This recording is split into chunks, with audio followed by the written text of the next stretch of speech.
প্রধানমন্ত্রী অনেক হবে, অনেক আসবে, প্রেসিডেন্ট অনেক হবে, অনেক আসবে। তোমরা সৎ পথে থেকো, মাতৃভূমিকে ভালোবাসো। মনে রেখো, তোমাদের মধ্যে যেন পাকিস্তানের মেন্টালিটি না আসে। তোমরা পাকিস্তানের সৈনিক নও, তোমরা বাংলাদেশের সৈনিক। তোমরা হবে আমার পিপুলস আর্মি। তোমরা পেশাদার বাহিনী নয়, তোমরা শুধু সামরিক বাহিনী নও। তোমাদের দরকার হলে নিজের উৎপাদন করে খেয়ে তোমাদের দেশকে বাঁচতে হবে। এটা হবে আমার জনগণের বাহিনী, এটা হবে পিপুলস আর্মি।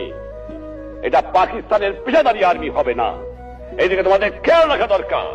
আর যেখানে অন্যায় অবিচার দেখবা, চরম আঘাত করবা, ন্যায়ের পক্ষে দাঁড়াবা, গুরুজনকে মেনো, সৎ পথে থেকো, শৃঙ্খলা রেখো, তাহলে জীবনে মানুষ হতে পারবা।